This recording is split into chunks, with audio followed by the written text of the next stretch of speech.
को मंदिरों में कोई इंटरेस्ट नहीं है। सरकार को इंटरेस्ट इसमें है कि इस बात को लेके समाज में नफ़रत कैसी फैलाई जाए। इसलिए एक मंदिर के नाम पे वो इतना बड़ा किया उसने, और उससे ज़्यादा नंबर मंदिर अभी तोड़े गए मणिकर्णिका घाट पे और वो कॉरिडोर बनाने के लिए। तो ये हमें ये सुनने को मिला कि मेरे पूर्वज, और एक मिनिस्टर कह रहा है कि मेरे पूर्वज जंगलों में बहुत जाया करते थे और वहां किसी बंदर को आदमी नहीं बनते देखा उन्होंने, इसलिए डार्विनिज्म को हटा देना चाहिए।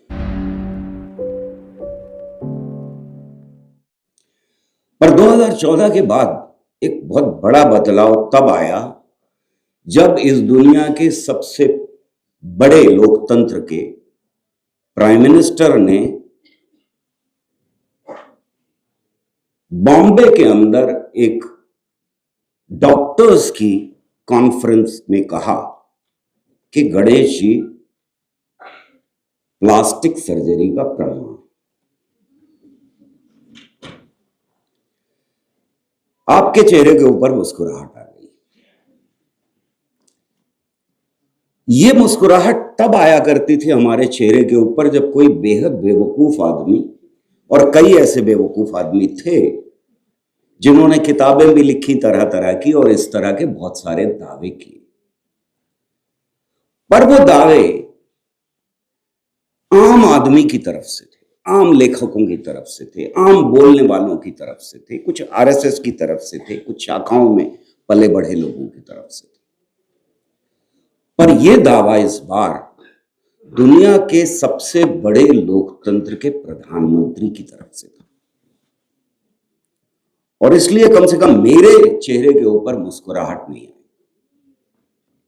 और उससे भी ज्यादा भयानक चीज थी कि 500 से ज्यादा बैठे हुए डॉक्टर्स वहां पर इसके स्टेटमेंट के बाद ताली बजा रहे थे। ये क्या था? ये क्या एक जाहिल जो 10वां पास है, हमें सबको मालूम है, उन्होंने खुद आज तक पे कहा है, तो मुझे दिल्ली यूनिवर्सिटी के सर्टिफिकेट की, इसकी उसकी पॉलिटिकल साइंस वगैरह वगैरह की डिग्री की जरूरत नहीं है। उनके मुंह से है तो उनकी बात मान लेते हैं कि वो 10वां पास है, ज्यादा पढ़े लिखे नहीं। तो क्या ये एक आम बिना पढ़े लिखे जाहिल बेवकूफ पागल आदमी की बढ़ थी?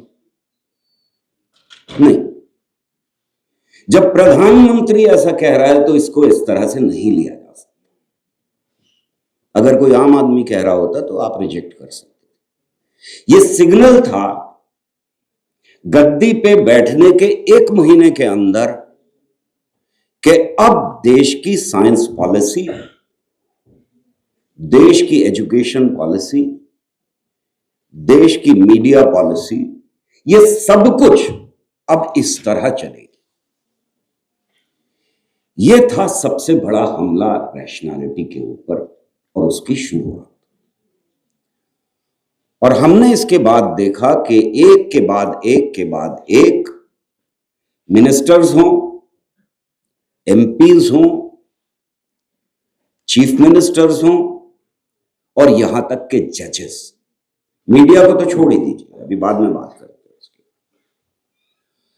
ये सब लगातार रैशनैलिटी के ऊपर हमला करने लगे। हमें सुनने को मिला कि हमारे यहां विमान था जो ऊपर भी जाता था, नीचे भी जाता था, दाएं भी जाता था, बाएं भी जाता था, और इंटरस्टेलर भी था, यानी वो दूसरे ग्रहों तक पहुंच सकता था। हमें यह सुनने को मिला कि मेरे पूर्वज, और एक मिनिस्टर कह रहा है कि मेरे पूर्वज जंगलों में बहुत जाया करते थे और वहां किसी बंदर को आदमी नहीं बनते देखा उन्होंने, इसलिए डार्विनिज्म को हटा देना चाहिए।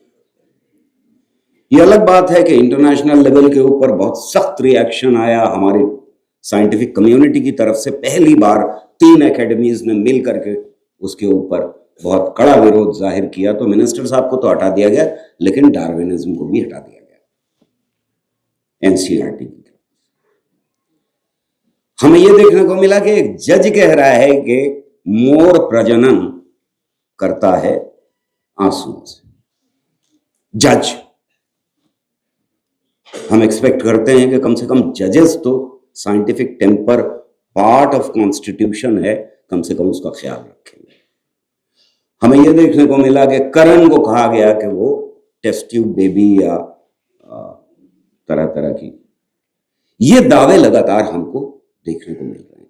पर ये पब्लिक एरेना में है, ये अटैक पॉलिटिशियंस की तरफ से। हम सोच सकते हैं कि चलो ठीक है, कोई बात नहीं, ये हटेंगे तो ये दावे भी बंद हो जाएंगे। पर खाली यहां नहीं रुकती है बात इससे आगे बढ़ती है और एक ऑल आउट अटैक हमको देखने को मिलता है साइंटिफिक टेम्पर के ऊपर इस देश के अंदर, साइंटिफिक रीजनिंग के ऊपर। कहां कहां से आ रहा है, इसके ऊपर नजरें हमारी बहुत कम है। हमारे यहां इसके बाद शुरुआत होती है धीरे धीरे department of science and technology 5 गव्य के ऊपर एक अलग सेक्शन में अलग तरह से पैसों का इंतजाम करता है, जिसमें 5 गव्य के ऊपर रिसर्च हो सके। यानी गाय के मूत्र के ऊपर, गोबर के ऊपर, दूध के ऊपर, दही के ऊपर और घी के ऊपर। और अभी हमको पिछले हफ्ते ये पता लगता है कि एक जगह 3.5 करोड़ या 3.2 करोड़ का प्रोजेक्ट किया गया था, जिसमें 1 करोड़, 3.5 करोड़ का लगभग, जिसमें से 1 करोड़ 1.6 करोड़ जो है वो गाय के मूत्र के ऊपर और गोबर के ऊपर खर्चा कर दिया गया और बाकी का पैसा लग्जरी कार के ऊपर और बहुत सारे फर्नीचर के ऊपर कर दिया गया और कुछ भी नहीं मिला। पर जरा सोच के देखिए कि ये मुल्क वो मुल्क है जहां पर केमिस्ट्री की शुरुआत लगभग 100 साल पहले हो जाती है, मॉडर्न केमिस्ट्री की शुरुआत 100 साल पहले हो जाती है और पीसी रे को हम father of chemistry in India कह रहे हैं। उसमें हर चौराहे के ऊपर इस देश में एक लैब मौजूद है जो आपका पेशाब टेस्ट करती है। आप कहीं जाकर के देख लीजिए, ज्यादा दूर नहीं जाना पड़ेगा। अगर आपको डॉक्टर ने लिख के दिया है कि गाय अपना पेशाब टेस्ट करा लीजिए, रिपोर्ट लेके आइए, शाम तक मिल जाएगी। वहां पर आप ये कह रहे हैं कि हमको गाय के पेशाब के बारे में कुछ नहीं पता और उस पर रिसर्च करने के लिए 3 करोड़ चाहिए। शर्म की बात, शर्म की बात है। पूरी की पूरी साइंटिफिक कम्युनिटी को इस देश की बदनाम किया गया। ये अटैक है न सिर्फ साइंस के ऊपर बल्कि साइंटिफिक कम्युनिटी के ऊपर। इस देश बेइज्जत किया जा रहा है। ये डीबीटी हो या डीएसटी हो, कुल मिलाकर के हमारा रिसर्च बजट जो है वो लगभग 0.5% जीडीपी का है। कुछ लोग क्लेम करते हैं 0.7 है, कुछ लोग क्लेम करते हैं 0.75 है। गवर्नमेंट के अलग अलग डेटा आपको मिल जाएंगे। उसमें से ये काटा जा रहा है, जो जेन्युइन साइंस है उसमें से ये बजट काटा जा रहा है। तो ये एक हमला है, सूडो साइंस की तरफ डाइवर्ट किया जा रहा है इस बजट को। ये अगली नस्लों की साइंस पढ़ने की इच्छा के ऊपर हमला, क्योंकि यही जो बजट है जब कटेगा तो फिर उसका इंपैक्ट इंस्टीट्यूशंस के ऊपर पड़ेगा। यह दूसरी तरह का हमला शुरू होता है। तीसरी तरह का हमला है कि जब आप साइंटिफिक इंस्टीट्यूशंस के अंदर, एक आईआईटी है दिल्ली जहां पर एक बड़ा प्रोजेक्ट 5 गव्य के ऊपर चल रहा है। एक जगह है जहां पर बड़ा प्रोजेक्ट दिया गया, हालांकि उसको एडम ब्रिज जिसको राम सेतु कहते हैं, उसके ऊपर इंटरनेशनल रिएक्शन आने की वजह से वो बंद कर दिया गया। पर बहुत बड़ा बजट उसके लिए एलोकेट किया गया था कि हनुमान जी ने वो ब्रिज बनाया है या नहीं इंडिया और श्रीलंका के बीच में। सरस्वती रिवर को खोजने के लिए एक बड़ा प्रोजेक्ट दिया गया। All India institute of medical sciences के अंदर यह प्रोजेक्ट दिया गया कि मंत्रों के उच्चारण से क्या इंपैक्ट होता है किसी मरीज के ऊपर। ये सारी चीजें जो हो रही हैं, संजीवनी बूटी तलाश करने के लिए प्रोजेक्ट दिया गया। ये इस 0.5% जो जीडीपी का दिया जा रहा है उसमें से लगातार काटा जा रहा है। यानी साइंस के ऊपर और कम अब खर्चा होगा, साइंस की रिसर्च के ऊपर। लेकिन सिर्फ यही नहीं है, ये साइंस की रिसर्च करने के ऊपर एक सीधा हमला है साइंटिफिक इंस्टीट्यूशंस के कल्चर को बदलने की लगातार कोशिश, ताकि आपको कंक्लूजन पहले से दे दिए जाएं, रिसर्च आप बाद में करते रहे। अब से ये कहा जा रहा है कि गाय के गोबर को ये साबित कीजिए आप कि वो एटॉमिक अटैक के दौरान इस्तेमाल किया जा सकता है अपने को सेफ रखने के लिए, वो किरणों को रोक देता है। तो कंक्लूजन आपको पहले से दे दिया गया, अब पैसे मिल गए, आप रिसर्च कीजिए, साबित कर दीजिए। तो जो रिसर्च पेपर अब डेवलप हो रहे हैं, और बहुत हैं ऐसे, अगर आप इंटरनेट पे जाएंगे तो वो सूडो साइंस वाले रिसर्च पेपर से भरता जा रहा है। हम ये फख्र से कह रहे थे 80s और 90s में कि हमारा साइटेशन इंडेक्स जो बेहतरीन जर्नल्स हैं उनमें हमारे देश का बढ़ता जा रहा है, और हम चाइना के करीब थे। 2000 तक हम चाइना के करीब थे, आज हम चाइना से कोई मुकाबला ही नहीं कर सकते। तो साइंटिफिक कल्चर जब बदलता है तो उसका इंपैक्ट साइटेशन इंडेक्स के ऊपर पड़ना शुरू हो जाता है, देश की साइंटिफिक पेपर्स की। तो जो इज्जत हमने 70 साल में कमाई थी उसको इस वक्त बट्टा लगाया जा रहा है। तीसरी तरह का हमला, उसके बारे में भी बात करना चाहिए। आप में से जो 80s में या उसके बाद पैदा हुए हैं, और ज्यादातर मुझे लग रहा है उसके बाद ही पैदा हुए हैं, उन्हें ये नहीं मालूम होगा कि जैसे टेलीविजन आया वैसे ही बाबाओं का, नए तरीके के बाबाओं का भी हमारे देश में उदय शुरू हुआ। सबसे पहले धीरेन्द्र ब्रह्मचारी था उसका नाम, सबसे पहले इंदिरा गांधी के साथ वो टेलीविजन पे आना शुरू हुआ था सबसे पहले। या उसने जमीनों पे कब्जे किए और उस वक्त की सरकार का उसके सर पे हाथ था। लेकिन 90s तक आते आते ये बाबा जो फिनोमेना है ये इस देश के अंदर बड़े व्यापक तरीके से शुरू हो गया, और हमें पता लगता है कि लगातार देश के अलग अलग हिस्सों में इनका व्यापार बढ़ता जा रहा है। अब ये बाबा फिनोमेना जो है उसके बारे में मैं बात कर लेता हूं, थोड़ी सी आपको कुछ आंकड़े दे देता हूं। अगर हम शुरुआत के 10 बाबाओं की बात करें, सिर्फ 10 बाबाओं की, हमें क्या सुनाया जा रहा है बार बार? हमें ये सुनाया जा रहा है बार बार कि भाई प्राइवेटाइजेशन इस देश में बहुत जरूरी है, क्योंकि सरकार के पास पैसे ही नहीं, इसलिए हम प्राइवेटाइजेशन करते रहेंगे। हम न सिर्फ ये कि जो गवर्नमेंट फैक्ट्रीज चला रही है उनको बेचेंगे, रेलवेज को बेचेंगे, सब कुछ बेचते रहेंगे। वो इसलिए है कि पैसे नहीं, तो एजुकेशन भी बेचेंगे, सब कुछ प्राइवेटाइज कर देंगे।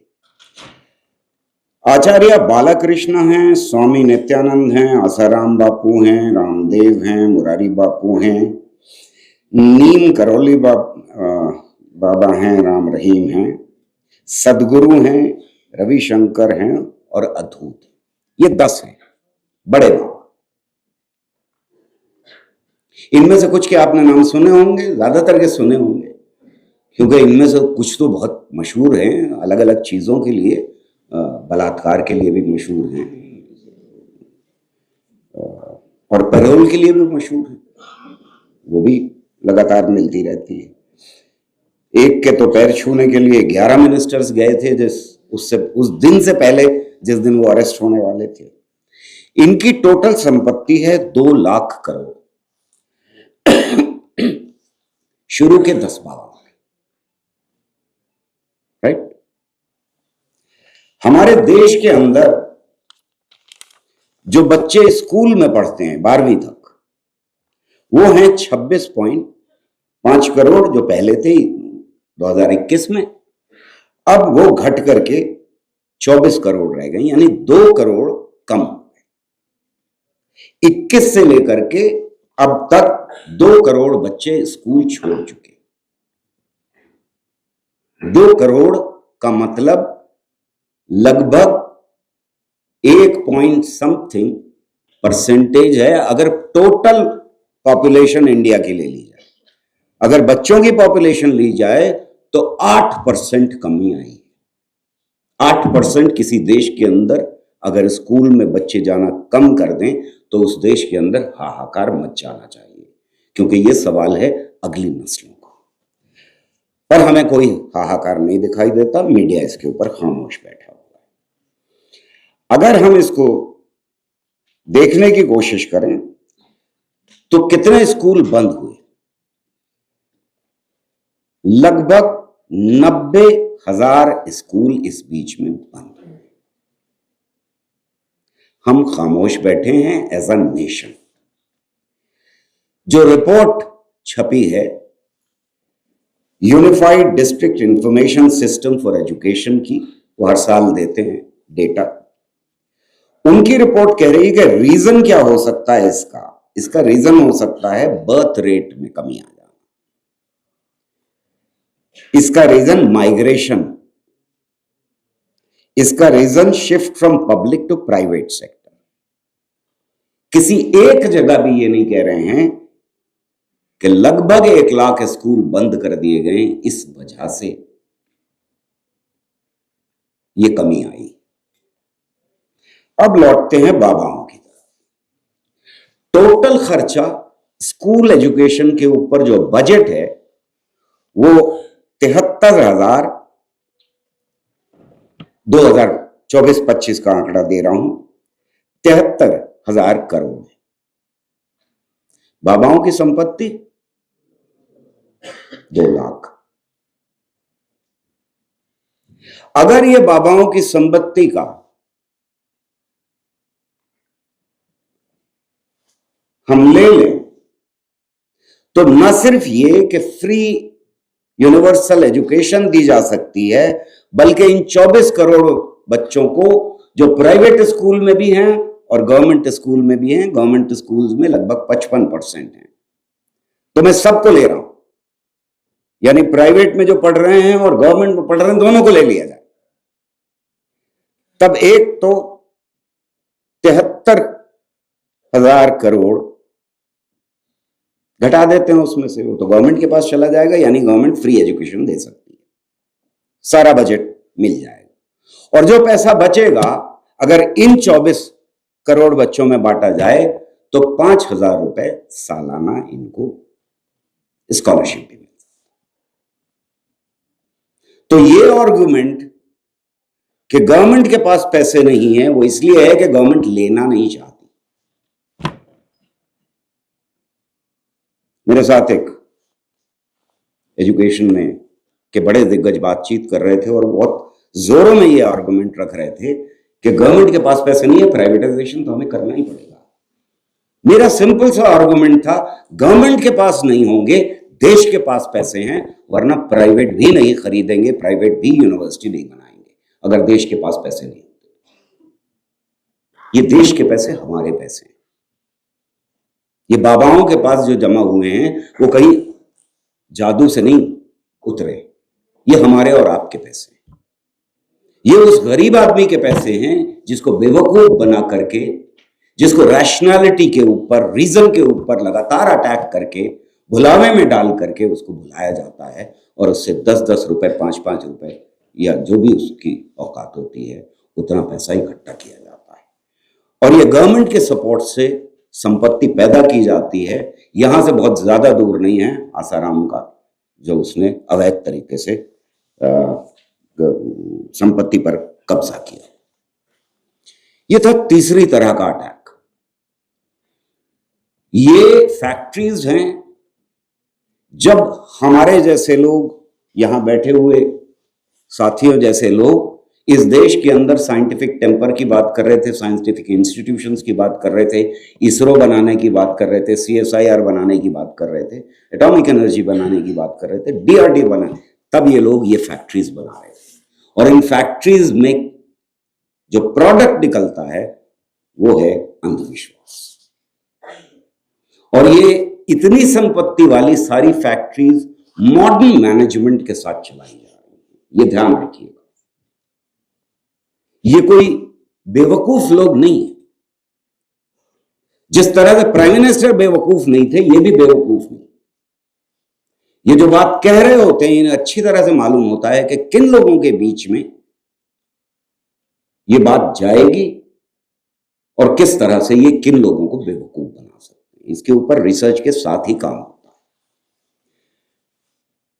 चौथी तरह का जो अटैक है वो थोड़ा देर से आया, लेकिन आ गया, और उसका सीधा संबंध आपके साथ है, SFI के साथ है, नौजवानों के साथ, और वो है एजुकेशन। एजुकेशन में जो बदलाव हुआ, अगर आप उसको देखेंगे तो NCERT का आर्गुमेंट ये है कि बच्चों के ऊपर से बोझ कम करने के लिए हम कुछ चीजें हटा रहे हैं। पर एक और बहुत खतरनाक चीज है, उसी में देख लीजिएगा, ये इंटरनेट के ऊपर मौजूद है, बहुत खतरनाक है, कि बच्चे बिना टीचर की मदद के पढ़ सकें, इसलिए घटाना जरूरी है। किताबों में से कुछ चीजें निकालनी जरूरी है। ये अपने अंदर कितनी खतरनाक बात है कि कोई नेशन ये पॉलिसी इख्तियार करे, और ये पॉलिसी डॉक्यूमेंट में बिल्कुल शुरू में लिखा हुआ कि हम रैशनलाइज क्यों कर रहे हैं, उसमें बोझ तो कम करना है ही, लेकिन साथ साथ ये भी है कि बिना टीचर की मदद के भी बच्चे पढ़ सकें। क्या पढ़ सकते हैं? और उसके बाद फिर स्कूल बंद करना जायज हो जाता है। पर कई लोगों ने सवाल किया कि भाई इनका झगड़ा क्या है डार्विनिज्म के साथ? सीधा झगड़ा है। जब आप बाबाओं का सहारा लेकर के सरकार बनाएंगे तो बाबाओं को आप जगह देंगे उन कमिटीज में जहां एजुकेशन पॉलिसीज डिसाइड की जा रही है, और यही हुआ है। और जब बाबा ये बता रहा होगा कि हमारे देश में अलग अलग जातियां यहां से यहां से यहां से और पैर से पैदा हुई हैं, तो डार्विनिज्म पढ़ाया ही नहीं जा सकता, क्योंकि डार्विनिज्म तो ये कह रहा है कि आप और हम सब अफ्रीका से निकले। अगर ये पढ़ाना होगा कि हमारे देश के अंदर ही आर्य पैदा हुए, यहीं से सब कुछ फैला है बाहर, तो फिर आप कैसे बताएंगे कि डार्विनिज्म क्या होता है? पर ये कह रहे 12वीं में तो है, हमने कहां हटाया? 12वीं में है। अब एक बार फिर देख लेते हैं डेटा को। लगभग 24 करोड़ बच्चे 10वां पास करने वाले हर साल लगभग 3.8 करोड़, उसको 4 करोड़ कर लेते हैं, लगभग 4 करोड़ बच्चे। 4 करोड़ बच्चों में से 12वें क्लास में साइंस लेने वाले सिर्फ 40 लाख बच्चे। 40 लाख बच्चों में से बायोलॉजी लेने वालों का डेटा नहीं है।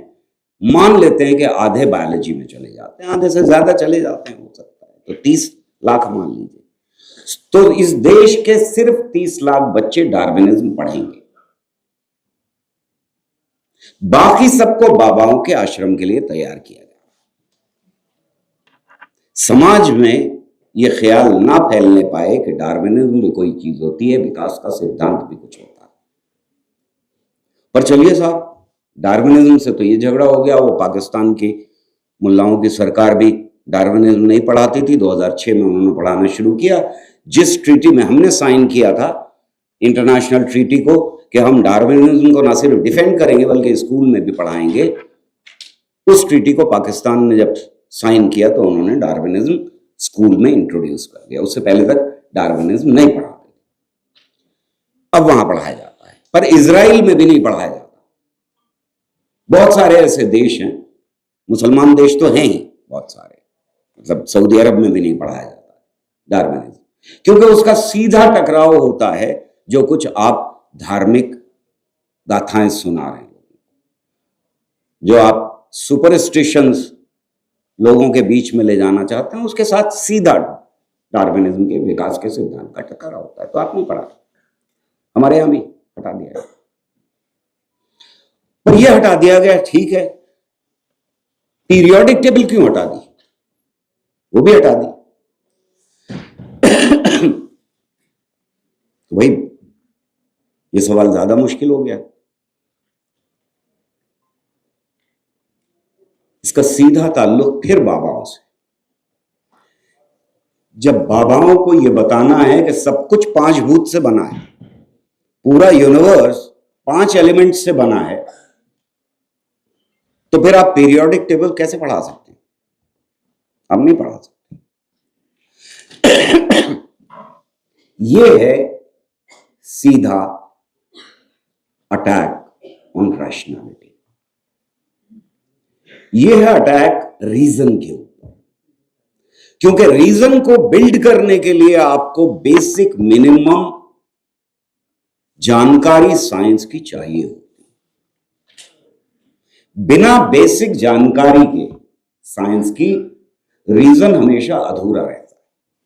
और जैसे जैसे साइंस की जानकारी बढ़ती जाती है, जैसे जैसे उसके कंक्लूजन समाज के अंदर फैलते जाते हैं, वैसे वैसे हमारे रीजन की ताकत भी बढ़ती जाती है। कल तक दुनिया भर में इंसान इंसान बराबर नहीं थे, औरत मर्द बराबर नहीं थे, सबको शिक्षा सबको काम का एसएफआई का नारा नहीं था। इन सब का आधार साइंटिफिक रैशनैलिटी थी। बिना साइंटिफिक रैशनैलिटी के समाज तबकों में बटा हुआ था। और बराबर हो सकता है इंसान, यह ख्याल ही साइंटिफिक रैशनैलिटी की देन है। और मैं समझता हूं कि हमारे देश में सिर्फ आप साइंटिफिक रैशनैलिटी की बात करके सिर्फ अपना कॉन्स्टिट्यूशनल ड्यूटी पूरी नहीं कर रहे हैं, बल्कि आप अपने विकास, देश के विकास और साथ ही अगली नस्लों के विकास के लिए रास्ते हमवार कर रहे हैं। सर, आज जो आप लोगों का यहाँ पे है टॉपिक है डिस्ट्रक्शन ऑफ रीजन, तो इसको लेकर क्या कहेंगे, किस तरीके की डिस्ट्रक्शन देख रहे हैं? जो किताबों में ही है या फिर विचारों में भी देख रहे हैं? देखिए, पूरा जो सरकार की नीतियां हैं उसमें डिस्ट्रक्शन ऑफ रीज़न दिख रहा है। जैसे गौहर साहब ने बताया कि वो गणेश जी का उदाहरण दिया गया, फिर वो जो धीरेन्द्र शास्त्री हैं उनको कोई छोटा भाई कह रहा है, और किताबों से भी इस प्रकार का वैज्ञानिक सोच कम किया जा रहा है। हमारा जो रिसर्च है वो ऐसी चीज़ों पे जा रहा है जो ज़रूरी नहीं है। तो ये सब को डिस्ट्रक्शन ऑफ रीजन, और इतिहास में तो पहले भी था, अभी उसको तेज किया जा रहा है। रीज़न के बदले वो बनी बनाई कहानियाँ जो उनके राजनीति के फ़ायदे के लिए हों, वो की जा रही हैं। ये जो जिस तरीके से मेलों को माघ मेला हो गया, इन सब पे जो है बाबाओं को बुलाया जाता है, तमाम सतुआ बाबा तरीके देख रहे हैं, तो ये क्या लगता है कि ये एक तरीके से, जिसको योगी जी खुद ही कहते हैं कि इस तरीके से उनको फॉलो करना चाहिए, तो कैसे लोग मतलब इस तरफ अट्रैक्ट हो रहे हैं, आखिर क्या वजह है? देखिए, लोग अट्रैक्ट इसलिए हो रहे हैं कि उनकी ज़िंदगी में इनसिक्योरिटी बहुत है और उनको इनसिक्योरिटी में यही एक रास्ता दिखता है, क्योंकि आर्थिक समस्याएं हैं, सामाजिक समस्याएं हैं, तो उसमें उनको एक रास्ता दिखता है कि यहाँ जाके हमको शायद कुछ रिलीफ मिले।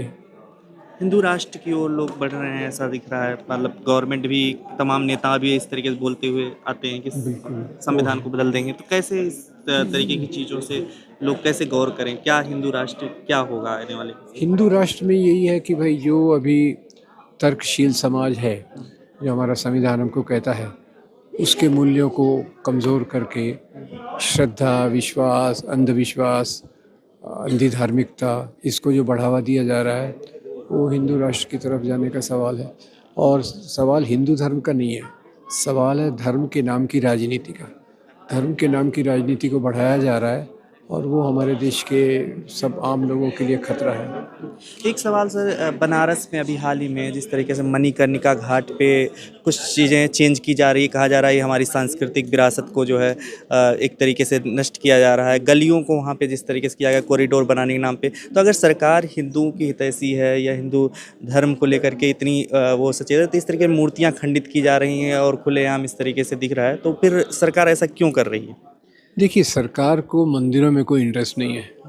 सरकार को इंटरेस्ट इसमें है कि इस बात को लेके समाज में नफ़रत कैसी फैलाई जाए।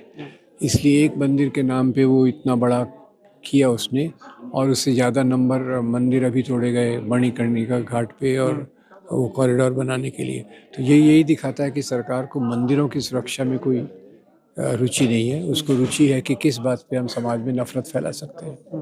नहीं, एक हिस्टोरियन होने के नाते क्या कहेंगे, जो इतिहास है, क्या यही इतिहास है जिस तरीके से वहाँ पर बनारस में है, उसको किस रूप में बदला जा रहा है? आज कैसे देख रहे हैं, बनारसी हो या अलग अलग जो धार्मिक हाँ, देखिए, धर्म का जो इतिहास जो है, वो राजाओं की जो ये रहती थी आकांक्षा राज्य विस्तार की, पैसा जमा करने की, वो मुख्य रूप से रहता है। उसके बदले आज उसको राजा को धर्म के नाम पे देखा जा रहा है। तो ये धर्म इतिहास को बदलने की एक कोशिश हो रही है, जबकि वास्तव में इतिहास क्या होना चाहिए?